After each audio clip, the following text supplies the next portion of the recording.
오늘은 인지신경과학, 일명 뇌과학에 대해서 이야기를 해보도록 하겠습니다. 원래 예전에 뇌과학은 이렇게 사람이 좀 이상한 행동을 보일 때 그 사람들을 조사하다가 뭘 발견하거나, 또 이상한 행동을 하는 사람들은 처음부터 이상한 행동을 했다기보다는 사고를 당해서 뇌가 다치는 바람에 이제 이상한 행동을 하고, 갑자기 안 하던 짓을 하고, 안 하던 말을 하고, 안 하던 막 좀 잘못된 정서적인 태도도 보이고, 그런 경우들이 많았는데, 그 사람들을 연구하다가 이제 뭘 알게 되고, 뭐 그런 식으로 시작이 됐던 거예요. 그러니까 꼭 뭔가 사건이 일어나서, 또는 하다못해 교통사고라도 나서 뇌의 어느 부분이 손상이 됐더라. 근데 뇌의 어느 부분이 손상이 된 다음에 이 사람이 좀 이상한 행동을 하기 시작하거나 또 이상한 성격을 보이기 시작하더라. 그러면서 좀 이제 시작이 됐던 거죠. 예를 들면 뭐 우리 그 앞에 그 이마, 보통 전두엽이라고 알려진 부위, 이 전두엽의 사고를 통해서, 사고 나서 전두엽을 다친 사람을 보니까는 원래 되게 계획성 있고 바른 생활 하는 사람이고, 성실하고 부지런하고 아주 근면하고, 자기 이제 결혼도 해서 가정도 있는데 와이프한테도 참 친절하고 아이들한테도 참 잘해주는 사람인데, 사고가 나서 이 전두엽을 다친 다음에는 막 180도 바뀌어가지고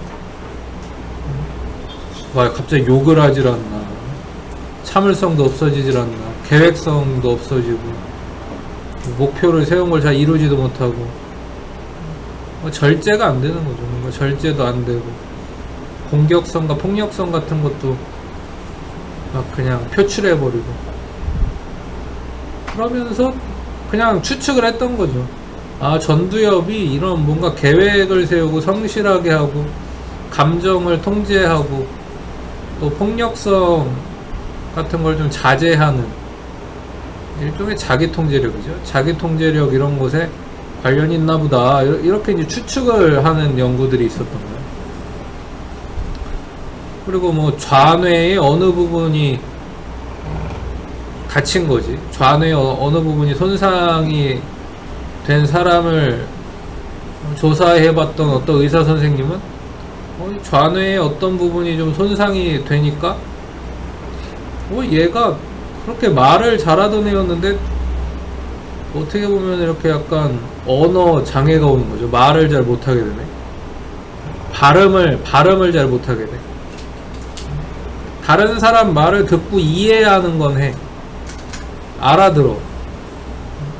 써보라 그러면 또 써. 근데 그러면 쓴 걸 말해봐 그러면 쓴 걸 말은 못해. 뭐 어버버해. 버벅거려. 그러면서 또 추측을 한 거죠. 아, 좌뇌에 이런 부분이 다치면은 발성을 하는 거, 발음을 하는 거에 뭔가 문제가 생기는가 보다. 또 이렇게 추측을 한 거예요. 또 뭐 이제 아까 조금 다른 부분이지만 좌뇌에 또 다른 부분을 손상된 사람을 보니까는 이 사람은 말하는 거에는 문제가 없어. 근데 하는 말이 다 아무 말 대잔치야. 그냥 말도 안 되는 얘기를 혼자 막 얘기해. 이 세상에 있지도 않은 얘기를 그냥 아무거나 막 그냥 얘기해. 그래서 또 깨달은 거죠. 아, 좌뇌에 이런 부분이 다치면은 언어에 대한 이해력이 손상되는 모양이다. 말도 안 되는 얘기를 그냥 아무 말 대잔치를 막 한다. 그런 식이었어요, 처음엔.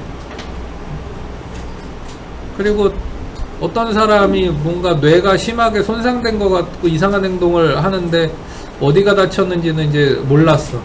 근데 그 사람이 이제 결국에 돌아가신 거죠. 죽은 거죠. 그 다음에 가족들의 이 좀 동의를 얻어서 혹시 좀 부검을 해봐도 되겠습니까? 이런 동의를 얻는 거죠. 뇌의 어느 부분이 손상이 있었는지를 좀 이렇게 과학 발전의 기여를 위해서 좀 확인할 수 있게 해주십시오. 그러면 가족들이 싫어요 그러면 못하는 거고, 좋습니다. 흔쾌히 동의할게요. 그리고 이제 보상금도 뭐 두둑히 주고 하니까. 흔쾌히 동의하면은 이제 뇌를 좀 열어보는 거야. 그렇게 뇌를 열어봤더니, 죽은 사람 뇌를 열어봤더니, 이런 부분이 좀 손상이 돼 있었네? 그러면은 또 그냥 추론을 하고. 어떤 문제가 이 부분과 관련이 있나 보다. 그런 식이었어요. 그래서 이렇게 뇌가 다친 사람에 대해서 연구를 하거나 아니면은 어떤 분이 돌아가셨을 때 뇌를 직접 열어보는 방법이 아니고서는 정확하게 뇌에 대해서 연구할 방법이 사실 없었다고 봐야지. 근데 요즘은 이제 아니죠. fMRI라는 장비가 있어서 우리 뇌를 열어보지 않아도 우리 뇌의 어느 부분이 활성화되고 비활성화되는지를 뭐 다 찍어볼 수 있게 됐으니까. 뇌 영상사진. fMRI라는 장비가 작동하는 원리는 우리 뇌에 산소가 얼마나 공급되고 있는지, 우리 뇌의 어떤 부분에 지금 혈액이 집중적으로 공급되고 있는지를 파악하는 거예요. 우리 뇌에 여러 가지 활동들 중에 혈액이 집중되는 곳이 지금 그 활동을 하는데 아주 필요한 부분일 거라고 가설을 세운 거죠. 지금 여러분들이 제 말을 듣고 있는 사이에 어떤 뇌 부분에 산소가 막 공급되고 있어. 그 얘기는 피가 글로 가기 때문에 산소가 공급되는 거예요. 항상 우리 뇌의 산소 공급은 피에서 가는 거잖아. 혈액에 산소가 타고 가는 거잖아요. 그래서 여러분 뭐 병원 의사 선생님들 나오는 드라마 보면은 이렇게 긴급하게 막 심정지 온 사람들 이 심장 압박하는 이유가 뭐예요? 심장을 다시 살리기 위해서도 심장 압박을 하지만은 피를 돌게 해서 뇌가 죽지 않게 하기 위해서 저기 심장 압박을 하는 거예요. 심장 압박을 해서 피가 돌아야 뇌에 산소가 계속 공급이 되니까. 근데 fMRI는 그걸 찍는 거예요. 여러분들이 뭐 나중에 이제 그런 실험을 해볼 기회가 있을지 모르겠네. 미국 유학 가면은 뭐 어느 학교든 fMRI 한 대씩 다 있으니까 그런 실험을 해볼 기회가 많을 거고, 미국 유학을 가지 않으면은 우리나라에서는 사실 뭐 서울대하고 고대에 한 대씩 2대밖에 없어요, 지금 fMRI. 서울대 가셔서 fMRI 실험에 한번 참여해 보시던지, 고대 가셔서 참여해 보시던지, 그 방법밖에 사실 거의 없는데. 그럼 거기 뭐 촬영하기 전에 뭐 약물 같은 걸 먹어요. 그러면 그 약물이 이제 혈액에 이 fMRI 장비에 그게 찍히는 어떤 성분이 들어있어. 그 약물이 이제 우리 뇌에 이렇게 들어가면은 이렇게 fMRI 하고만 그게 이제 상호작용을 해서 어디에 지금 이 약물이 돌고 있다는 게 보이는 거지. 그런 식으로 찍어요. 그래서 요즘에는 뭐 뇌를 열어보지 않아도 또 꼭 뭐 사고 난 사람을 찾지 않아도 뇌 연구를 할 수 있게 됐다. 그리고 이렇게 사고 난 사람을 찾지 않고 뇌를 열어보지 않아도 뇌과학 연구를 할 수 있게 되면서 점점점 확인해가고 있는 사실은 뭐냐? 예전에는 우리 뇌의 특정한 부위가, 우리 뇌의 어떤 영역이 특정한 기능을 전담하는 그런 게 있다라고 생각을 했어요. 그래서 그런 거 같았지. 아까 말한 대로 전두엽이 손상된 사람을 보니까는 뭐 계획성도 없어지고 불성실해지고 욕쟁이가 되고 이러니까. 그럼 전두엽은 그런 기능. 또 좌뇌의 어떤 기능이 손상된 사람을 보니까는 발음을 못하게 돼. 그러면은 이 영역이 발음을 담당하는 영역인가 보다. 그냥 그렇게 했던 거야. 근데 fMRI라는 장비를 통해서 우리 뇌를 찍어보다 보니까는 점점 뭘 알게 됐느냐? 우리 뇌에는 사실 어떤 기능을 전담하는 특정한 영역이라는 게 없어요. 예를 들면 어떤 성실함과 계획성을 전담하는 영역이 전두엽이다, 이렇게 지금 알려져 있긴 한데 꼭 그렇지 않아. 성실함과 계획성을 담당할 때 전두엽이 뭐 다른 우리 뇌의 영역보다 조금 더 많이 기능할 수는 있어 보이긴 하는데 전두엽이 그 역할을 전담하진 않아요. 무슨 얘기냐? 여러분들이 뭔가 다이어리에 계획을 세울 때 전두엽만 활성화되고 있는 게 아니라는 거야. 다른 수많은 영역도 또 활성화되고 있다는 거야. 예전에는 걷는 것에 특화된 우리 뇌의 영역이 따로 있을 거라고 생각했어요. 근데 아니야. 여러분들 걷는다는 아주 단순한 동작을 할 때도 우리 뇌의 많은 부분이 연관성을 가지고 같이 동작을 해요. 느끼지 못하고 있을 뿐이지. 또 아까 뭐 발음하는 거, 언어를 이해하는 거, 뭐 수학적으로 사고하는 거, 그래서 뭐 이런 얘기 많았잖아. 언어의 중추는 좌뇌고, 창의성, 뭐 미술, 음악 같은 거, 체육 같은 거는 우뇌고. 그런 얘기 여러분 들어보면서 잘하지 않았나 혹시? 근데 그것도 지금 현대 뇌과학에서는 다 틀렸어. 좌뇌가 언어를 전담하고 뭐 그런 게 없어요. 우뇌가 뭐 창의성의 중추고, 예술, 음악, 뭐 체육, 이런 거 예체능의 중추다, 그런 거 없어. 다 가치관이에요. 그리고 우리 뇌는 참 이게 신기해가지고 어떤 기능을 뭐 특화시킨 영역이 없을 뿐 아니라 우리 뇌 수많은 영역이 합세해서 그래서 어떤 기능을 담당하고, 우리 뇌 수많은 부분이 이렇게 합세해가지고 어떤 지식을 형성하기도 하는 거예요.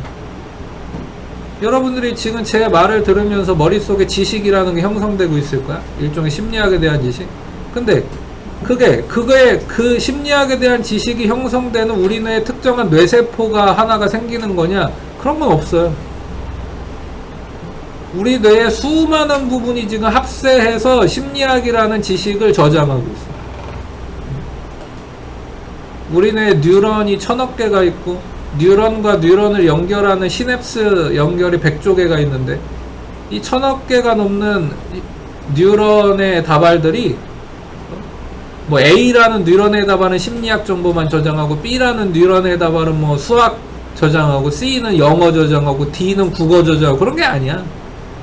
이 1000억 개가 다 뭔가 다 활성화, 비활성화 이런 어마어마한 패턴을 만들면서 어떤 여러분들이 외운 수학 공식 하나가 저장되고, 수많은 또 이런 활성화, 비활성화 패턴을 만들면서 여러분이 뭐 자유투 연습한 거 하나가 저장이 되고, 수많은 활성화, 비활성화 패턴이 만들어지면서, 뭐 여기 야구 좋아하는 사람 있나? 요즘에 그 야구 치어리더들이 뭐 삐끼삐끼 춤하는 게 유행하던데, 그 뭐 수많은 활성화, 비활성화 패턴이 만들어져서 삐끼삐끼 춤 하나가 저장이 되고, 그런 거예요.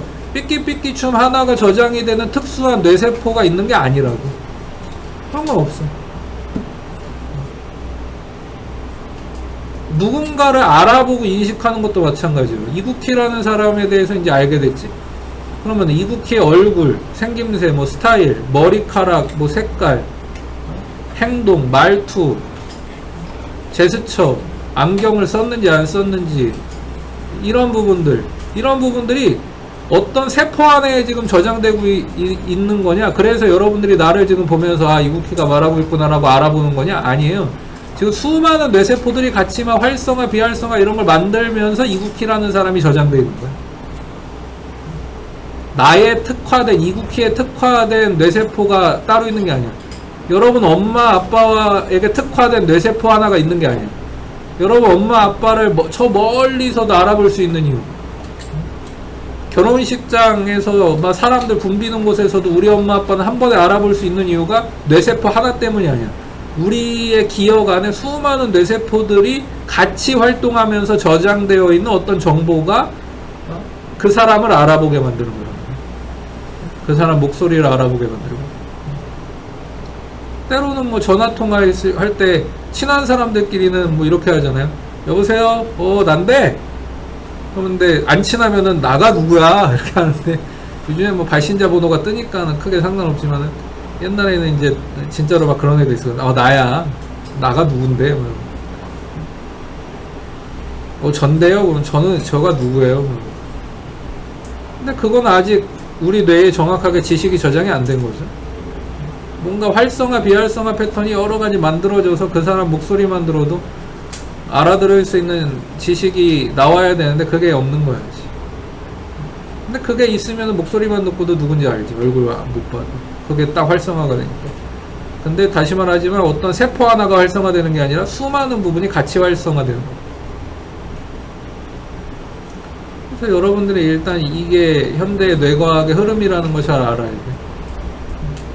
그래서 요즘 뇌과학에서는요, 여전히 우리나라에서는 되게 옛날식으로 뭐 전두엽은 무슨 기능을 담당합니다, 뭐 해마는 무슨 기능을 담당합니다, 뭐 편도체는 뭘 담당합니다, 뭐 이렇게 알려주는 책들이 여전히 우리나라에 많이 나와 있는데, 이제 그런 책들이 점점 없어져 갈 거예요. 왜냐면은 그렇지 않거든. 그렇지 않아. 지금 여러분들이 뭐 보고 필기하고 이런 것만 하더라도 어떤 뇌의 특정한 영역이 보고 필기하게 하는데 작동하고 있는 게 아니에요. 그리고 이런 게 막 알려지면서 인공지능 개발하는 사람들이 굉장히 당황스러워졌지. 로봇 개발하고 인공지능 개발하는 사람들이 이 뇌과학이 이런 식으로 발전하고 이런 식의 사실들을, 과학적 사실들을 확인해가면서 뇌과학적 발견이 컴퓨터 사이언스 하는 사람들을 무척 당혹스럽게 만들었죠. 왜냐? 이렇게 생각했어. 인공지능 같은 것을 마치 우리 뇌가 특정한 영역이 특정한 기능을 담당하니까 인공지능도 그런 식으로 만들면 된다고 생각했어. 근데 우리 뇌는 그렇게 활동하지 않거든. 그러니까 당황스러운 거예요, 거기서부터. 또 우리 뇌에 뭐 여러분 옛날 애니메이션이라서, 그러니까 물론 뭐 요즘 최신판도 나오긴 했지만은 잘 모를 수 있는데, 공각기동대라는 애니메이션이 있어요. 근데 공각기동대라는 애니메이션이 이제 인간을 완전히 로봇화 해가지고 사이보그 만들고 뭐 그런 일본 애니메이션이거든. 근데 마치 그 공각기동대에 나오는 인간 사이보그 만드는 것처럼 인간 뇌의 특정한 부분을 기계로 대체할 수 있다고 생각했어. 그러니까 여러분 운동 못하는 사람들한테 운동과 관련된 뇌 부분을 잘라내고 그거를 운동 잘하는 기계의 뇌를 거기다 심어. 일부만 사이보그로 만드는 거죠. 그러면은 운동 못하는 사람도 그렇게 기계를 심은 것에 의해서 운동을 잘하게 될 수 있다고 생각했단 말이에요. 왜? 우리 뇌는 특정한 영역이 특정한 기능을 담당한다고 착각했고 오해했으니까. 근데 우리 뇌가 그렇게 활동한다 안 한다? 안 한다는 걸 알게 된 거지. 그래서 그 모든 게 무효화됐어. 지금 그렇게 작동할 수 없어요. 우리 뇌의 어떤 부분을 잘라내고 거기에 그것을 대체하는 기계적인 지식을 심는다고 해서 그 능력이 발전할 수 없어. 그리고 이걸 또 알게 됐죠. 야, 우리 뇌가 정말 이 생물학적인 뇌가 대단한 거구나를 알게 됐지. 기계 따위는 상대도 안 돼, 사실. 여러분들 인공지능 알기를 정말 우습게 알아도 크게 문제 없어요. 인공지능 뭐 바보지 뭐. 아무것도 할 수 있는 게 없어. 우리 뇌가 더 뛰어난 거야. 여러분 지금 인공지능 하나 돌리기 위해서 이 학교만한 서버가 필요합니다. 정보 처리하기 위해서, 그 빅데이터를 다루면서 인공지능이 제 기능을 하기 위해서는 뭐 구글이든 네이버든 그 데이터 센터가 이 학교만 해. 근데 여러분들의 생물학적인 뇌, 여러분 개개인이 가진 생물학적인 뇌는 1.2kg 밖에 안 되는 이 작은 부피와 무게를 가지고 무한대의 정보를 저장할 수 있고 무한대의 정보 처리할 수 있는 거 알아요? 아까 제가 말했죠. 우리 뇌에 1000억 개의 뉴런이 있고 100조 개의 뉴런과 뉴런을 연결하는 시냅스 연결이 있다고. 그리고 우리 뇌가 어떤 지식이나 기술을 저장할 때는 이 뉴런들의 활성화, 비활성화 어떤 패턴을 만들어서 저장한다 그랬죠. 그럼 우리 뇌에 1000억 개의 뉴런이 만들 수 있는 활성화, 비활성화 패턴의 조합의 개수는 몇 개가 될까? 그걸 몇 개야 무한대지. 무한대예요. 우리 뇌의 데이터 센터는 무한대라니까. 요 작은 뇌 안에 무한대의 지식과 기술을 저장할 수 있어. 만들어낼 수 있는 활성화, 비활성화 패턴이 무한대니까. 인공지능하고 상대가 안 된다니까. 인공지능은 그런 데이터 저장하려면 서버실에 학교만 해야 되는데 얼마나 비효율적이야. 우리는 1.2kg 밖에 안 되는 이 작은 뇌에서 무한대의 정보 처리할 수 있는데, 지식을 저장할 수 있는데. 여러분도 어렸을 때 이런 얘기 혹시 들어봤어요? 아우, 우리 아이가 참 똑똑한데 공부를 안 해요. 그게 맞지. 여러분들은 다 똑똑해. 근데 공부를 안 할 뿐이야. 여러분들은 무한대로 지식을 저장할 수 있는 사람들이고 무한대로 기술을 저장할 수 있는 사람들이라니까?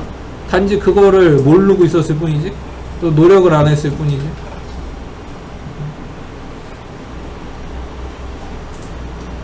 그리고 이런 우리 뇌의 능력들이 이제 지금은 그래도 조금씩 알려지기 시작했죠. 여러분들의 뇌는 막 무한히 계속 발전할 수 있어요. 지금도 이미 무한대인 상태지만 이 무한대가 더 강력한 무한대도 될 수 있고. 그러니까 얼마나 뛰어난 거야. 한계가 없어, 사실. 한계가 없어. 우리 신체는 노화할지언정 우리 뇌는 사실 늘지 않아요. 여러분들 계속 쓰려고만 합니다. 지레 포기하고 안 쓰니까 문제지. 그러니까 여러분들 나이 들어서도 아유, 나는 이제 나이 들었으니까 뭐 새로운 걸 배우지 못할 거야, 이렇게 지레 포기하지 마세요. 나이 들어서도 더 막 왕성하게 우리 뇌를 활성화시킬 수 있어.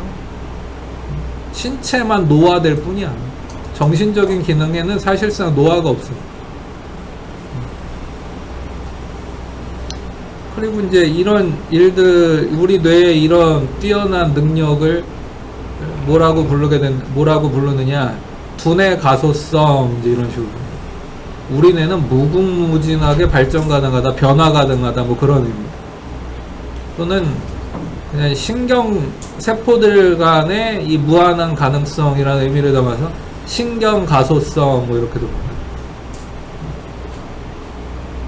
그리고 일단 이 두뇌 가소성, 신경 가소성 같은 말인데, 이 두뇌 가소성이 작용하는 방식 중에 첫 번째는 우리 뇌가 약간 재구성될 수 있다. 재배열될 수 있어.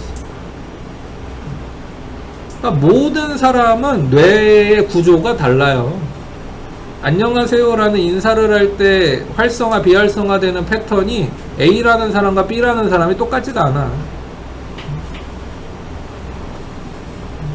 뭔가 무서운 일을 뭐 경험할 때 어떤 사람이 활성화되는 부분과 동일하게 무서운 일을 경험할 때 어떤 사람이 활성화되는 부분은 달라요.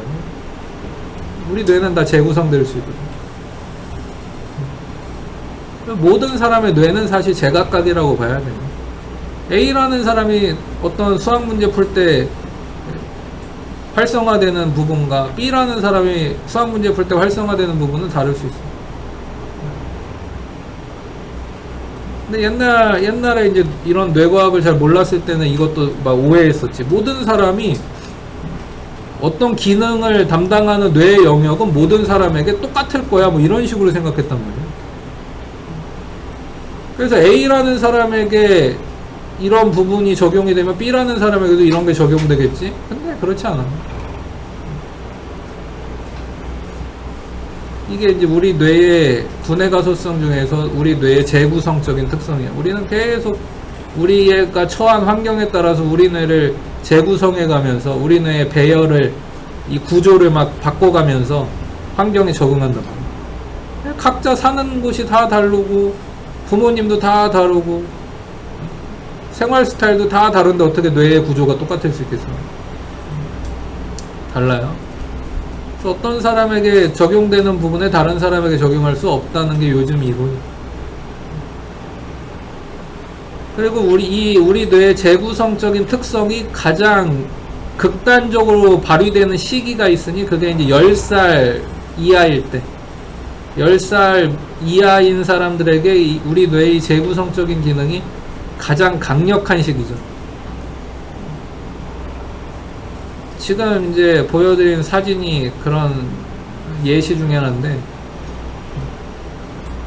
간질 발작 때문에 간질 발작이 너무 많이 일어나니까 예전에는 그럴 때는 그냥 간질 발작이 일어나는 뇌를 절단하는 수술을 하고 그랬었거든요. 지금은 그렇게 이렇게 무식하게 하지 않습니다. 간질 발작이 있어도. 예전에 뭘 몰랐을 때는 그냥 뇌를 절단해버려요. 그래서 이 어린이 같은 경우는 우뇌를 다 절단한 거야.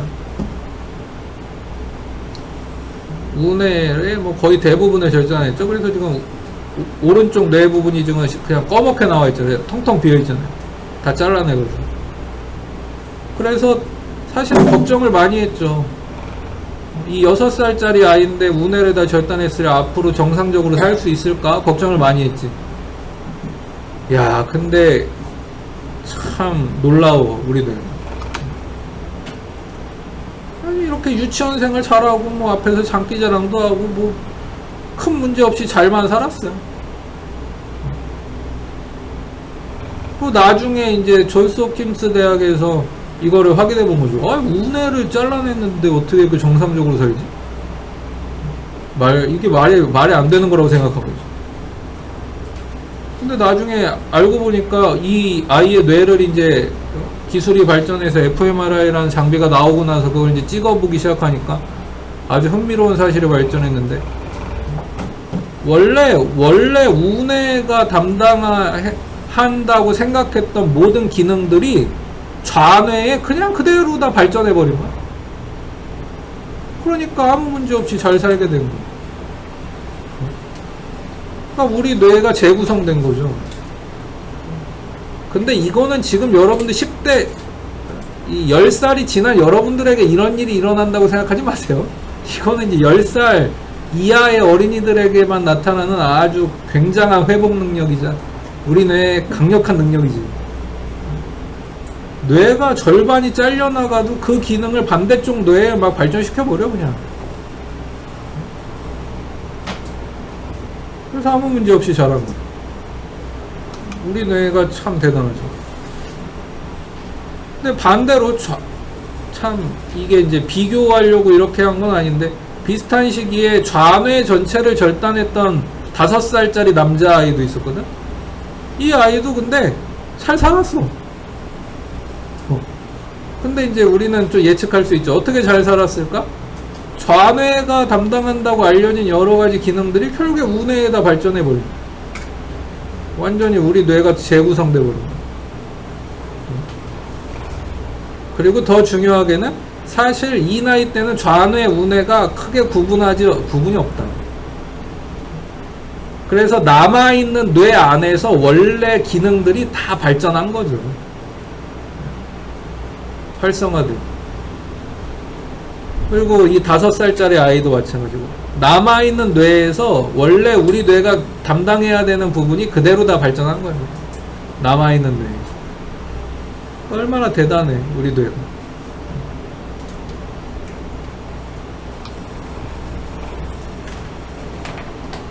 그래서 이런 두뇌가소성, 신경가소성이 현대 뇌과학에서는 제일 중요한 핵심 중에 핵심입니다.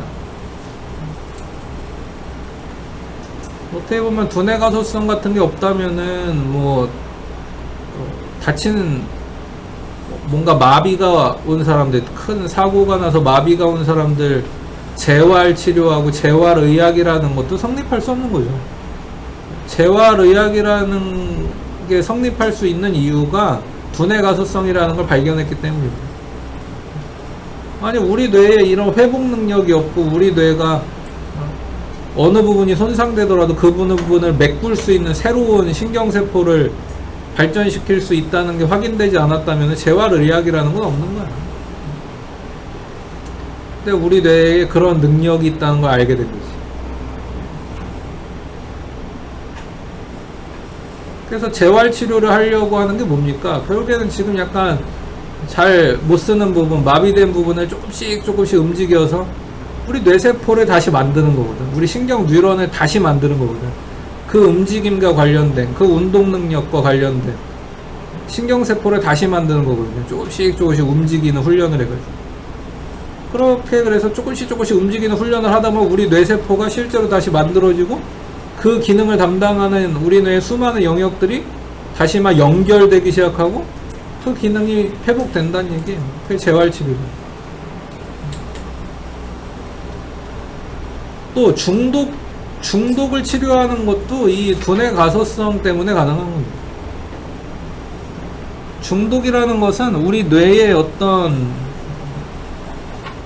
신경적인, 특히 이제 뭐 쾌락을 일으키는 어떤 부분이 지나치게 이제 어떤 자극, 뭐 술이라고 할지, 뭐 약물이라고 할지, 뭐 담배라고 할지, 뭐 이런 것들에 지나치게 반응하는 거거든. 그럼 이걸 어떻게 고쳐야 되느냐? 결국에는 그 어떤 자극, 술이나 담배나 어떤 약물과 같은 이런 자극에 반응하지 않는 뇌세포, 또 반응을 하더라도 약하게 반응하는 뇌세포들을 새롭게 만드는 수밖에 없어요.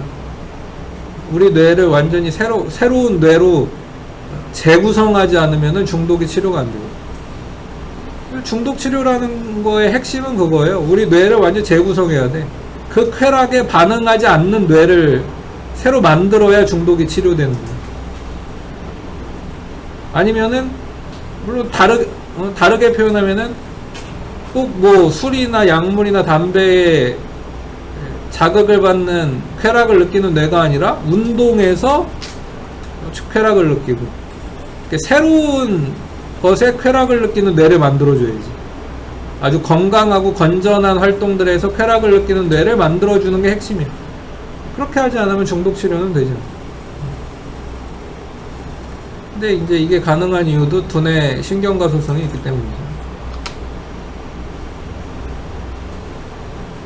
그리고 두뇌 신경가소성은 뭐 나이가 많아지면은 이 능력이 떨어지고 그러지 않습니다. 물론 이제 아까 10살 이하의 아이들에게 나타나는 막 그 어마어마한 능력까지는 아니더라도 우리의 정신적인 능력, 인지적인 능력을 강화시키는 방향으로는 두뇌 가소성이 계속 일어날 수 있어요. 나이 40 먹고 50 먹어도 두뇌 가소성은 계속 있다는 얘기. 그러니까 실력이 계속 늘 수 있다는 거지. 어떤 역량이 계속 강화될 수 있어요. 전문성이라는 거는 계속 더 강화되어 나갈 수 있어요. 우리 뇌가 어떤 기능이나 지식을 사용하고 하는 것에 더 충분히 많이 발전할 수 있다는 거예요. 이런 걸 보여주는 대표적인 연구가 영국에서 이루어졌는데, 영국의 런던에 가면은 블랙캡 택시라고 있어요. 블랙캡 택시. 이제 이분들, 이 택시기사님들은 어떤 게 자부심이냐면은 내비게이션을 사용하지 않아. 이게 자부심이야. 되게 멋있죠. 어디 가주세요 그러면은 내비 찍고 갈게요 이런 거 아니야. 그냥 또는 뭐 우리나라 택시기사님들처럼 카카오 내비가 이미 떠가지고 그냥 내비대로 갈게요 뭐 이런 식으로 하고 그러지 않으셔. 이분들은 내비 안 찍고 그냥 그 런던 지리를 다 알고 있는 거야. 골목골목 샛길까지 다 알고 있어. 그리고 사실 골목골목 샛길까지 다 아는지 모르는지를 시험을 봐서 통과한 사람만 택시기사를 할 수 있어요. 그 시험이 더 널리지라는 시험인데, 더 널리지 시험이 되게 어려워. 막 골목골목 다 알고 있는지를 확인하는 시험이니까 이 시험 통과하는 게 쉽지 않아요. 근데 하여튼 이 시험 통과한 사람들은 라이센스를 받아서 이 블랙캣 택시기사로 돈을 많이 벌 수 있는 거죠. 이 사람들은 코로나 시기에도 연봉이 7,500, 뭐 코로나 끝나고는 뭐 1억 이렇게 버니까 누구나 하고 싶어 하는 직업입니다.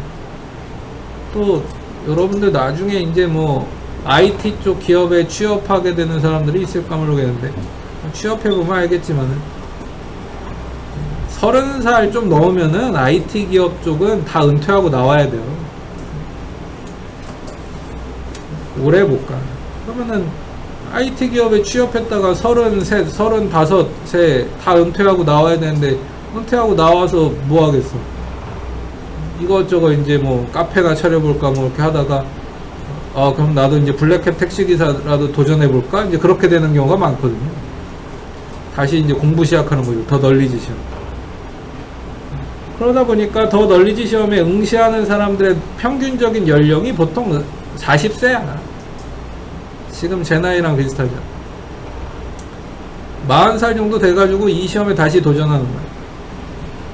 근데 막 외워야지. 25,000개 정도 되는 도로, 뭐 샛길까지 다 외워야 되고 2만 개 정도 되는 랜드마크 다 외워야 됩니다. 그렇지 않으면 이 시험 통과 못하니까. 근데 만약에 우리 뇌가 뭐 어떤 사람들은 옛날에 우리 뇌는 이제 25살 넘어가면은 굳어가지고 더 발달하지 않아 뭐 이런 얘기하는 사람도 있었거든.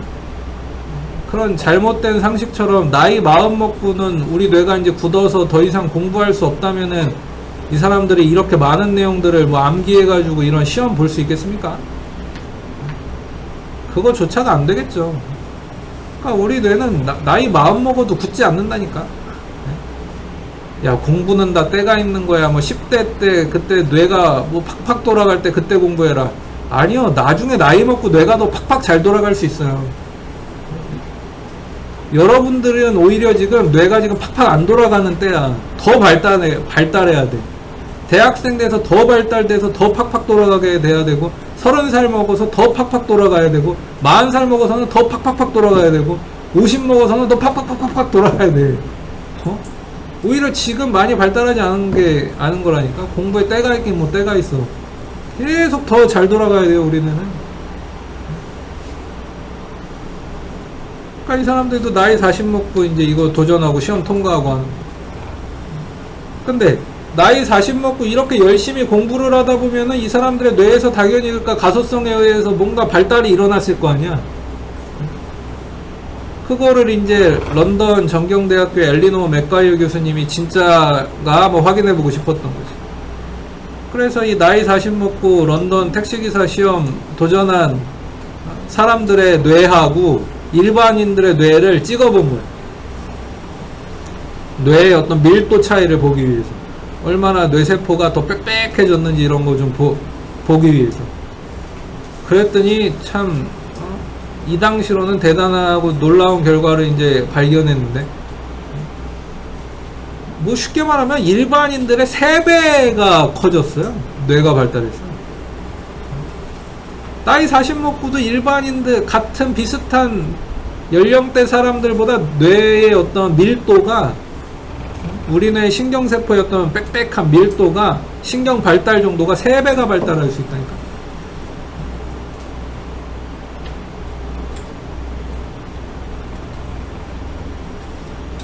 그리고 그냥 그 사람 개인으로 이렇게 보더라도 요게 이제 퀄러파이드 트레이닝, 이게 합격한 사람들이라는 얘기고, 이 옅은 회색이 시험 보기 전이에요. 요 진한 회색이 시험 본 후입니다. 그리고 이 사람들 합격한 사람들이지. 시험 보기 전보다 시험 본 후에 뇌가 발달했다는 걸 보여주는 거예요. 막대 그래프가 올라갔다니. 근데 여기 컨트롤 집단이 일반인들이거든? 이 사람들은 타임 1하고 타임 2에서 변화가 없어. 그러니까 이게 타임 1과 타임 2 사이에 시간 간격이 지금 2년 정도 시간 간격이 있는 거거든요. 근데 이 사람들은 2년 동안 뇌가 발전을 안 한 거지. 그러니까 이 얘기를 다른 말로 하면 뭐냐, 나이한 대학생들부터 해서 성인들이 공부 되게 안 한다는 걸 보여주는 거야. 2년 동안 뇌 발달이 없어. 그러니까 여러분, 지금 공부하는 것도 물론 중요한데 대학 가서 공부하는 것부터는 더 중요합니다. 남들 이렇게 그냥 뇌 발달 없이 놀고 있을 때 여러분들이 팍팍 치고 나가야지. 근데 한 가지 더 재밌는 건 뭐냐, 여기 non-qualified trainees, 이런 건 불합격생들이거든. 이 사람들도 2년 동안 나름 열심히 공부하지 않았을까? 이 사람들도 근데 2년 동안 나름 열심히 공부했는데 뇌 발달이 없는 걸로 나왔어. 이거는 왜 그럴까? 자, 진실의 시간. 합격한 사람들과 불합격한 사람들에게서 뇌 발달의 차이가 나타난 것은 결국엔 뭐였냐? 공부한 시간이 달라요. 아니 뭐 내가 뭐 없는 얘기 지어내서 하는 게 아니잖아. 여기 봐봐. 합격한 사람들, 퀄러파이드들은 주당 공부 시간이 35시간이야. 그러니까 하루에 5시간씩 공부했어. 근데 불합격한 사람들은 하루에 공부 시간이 17, 주당 공부 시간이 17시간. 그러니까 뭐 2시간, 2시간 반 이 정도 공부한 거야. 근데 내가 볼 땐 그 2시간, 2시간 반도 제대로 집중해서 공부한 게 아닌 것 같아. 막 스마트폰 보고 멀티태스킹 하고 이것저것 끼웃끼웃 거리고. 여러분 뭐 스터디 카페 갈 거야 라고 해놓고 또 도서관 갈 거야 라고 해놓고 그냥 공부하는 척 한 적 없습니까 혹시? 엄마한테 그렇게 얘기해놓고 그냥 공부하는 척 한 적 없어? 내가 볼 땐 이 사람들은 공부한 척 했을 가능성이 되게 높아. 근데 우리 뇌가 참 정직해요. 우리 뇌는요 공부하는 거는 발달시켜 주는데 공부하는 척 하는 거는 안 발달시켜 줘요. 그러니까 결국에 그 차이야. 내가 얼마나 많은 시간을 성실하게 공부하고 연습했느냐가 뇌 발달의 진짜 차이를 만들어낸 거예요. 또 얼마나 집중력 있게 몰입해서 잘 공부했느냐 이런 게 중요하다는 거죠. 근데 공부 몰입도 안 하고 집중도 안 하면서 공부 시간도 짧으면은 아 이게 얘는 지금 공부하는 척만 하고 있네? 뇌 발달은 없어요. 그러니까 여러분한테 얘기하고 싶은 또 다른 지금 메시지는 이거죠. 여러분 공부하는 척 하지 맙시다. 공부를 하세요. 공부하는 척 하지 말고 제대로 집중해서 공부만 하면은 뇌는 다 발달한다. 뭐 천재가 따로 있고 그렇지 않은 사람 따로 있고 그런 건 없어. 그래서 공부는 일단은 양이 좀 받쳐줘야 돼. 그리고 양이 받쳐주는 공부를 하다 보면은 신기하게 공부의 질이 좋아진다는 거 아세요? 왜? 우리 뇌가 막 발전해 가니까 어떤 식으로 공부해야 될지도 알게 되는 거야. 전문성도 막 길러지는 거지. 아, 이런 식으로 해야 더 이해가 빨리 되겠구나. 양을 많이 가져가다 보면 질이 좋아져요. 근데 자꾸 어떤 사람들 오해해서 야, 무슨 양이 중요하냐? 질이 중요하지. 1시간에 공부해도 질적으로 좋은 공부를 해라. 물론 그 말도 아주 틀린 말은 아닌데 양이 받쳐주던 사람이 깨달아서 질 좋은 공부로 가는 것이지 처음부터 질 좋은 공부가 뭔지 알고 시작하는 사람이 어딨냐. 여러분 양이 받쳐주다 보면은 질 좋은 공부를 깨닫게 됩니다. 알게 돼요. 양으로 받쳐준 적이 없는데 질 좋은 공부를 하겠다? 그냥 그거는 뭐 쪽집게 강사들이 그냥 개구리가 돼서 올챙이적 생각 못하고 그냥 하는 얘기일 가능성이 높지.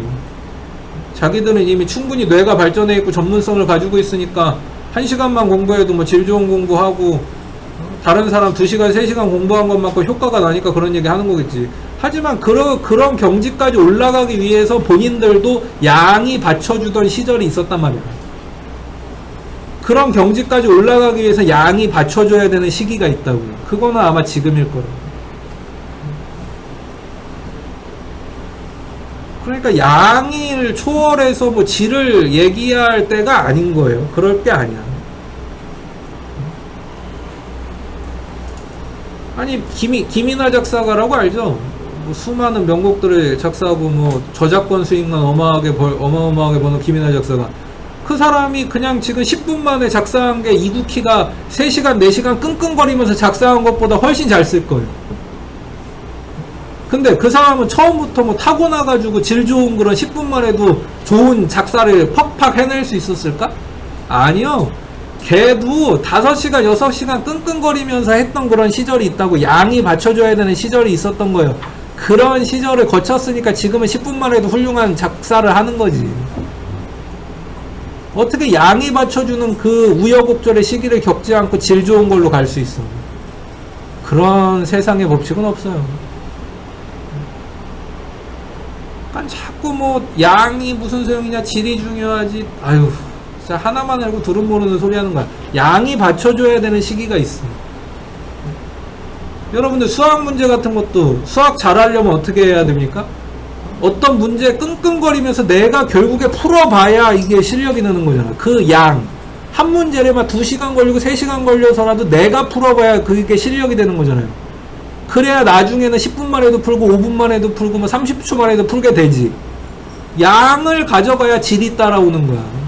근데 맨날 뒤에 해답지 보고서 뭐 그냥 이해한 것처럼 착각하고 그것도 공부하는 척이거든? 그럼 수학 절대 안 납니다. 실력이 안 나는데 뇌 발달이 없는 거지.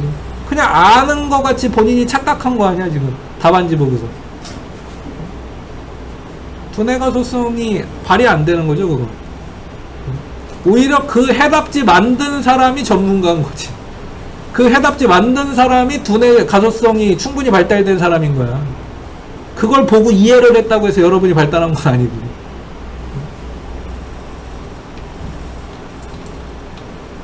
그래서 여러분들이 오늘은 이렇게 뇌과학에 대해서 살펴봤는데 우리 뇌에 대해서 올바로 이해하시고 스스로에 대해서 자신감을 가지세요. 아, 나는 무한한 가능성을 가진 사람이야. 그동안 내가 공부를 좀 안 했을 뿐이야. 이렇게 자신감을 가져도 돼. 이거는 과학적 사실이죠. 그리고 맞아, 이 시기는 조금 좀 양을 좀 많이 가져가야 되는 시기야. 좀 고생스럽더라도 공부 양을 조금씩 더 늘려가고 하나씩 좀 집중하자. 그래서 우리 뇌가 아까 합격한 더 널리지 시험에 합격한 퀄러파이드 트레이니들처럼 공부한 만큼 뇌가 발달하는 그런 모습이 있어요. 공부한 만큼 뇌를 발달시키는 그런 사람들 다 되시면 좋겠습니다. 네, 오늘 인지신경과학 강의는 이렇게 마치도록 할게요.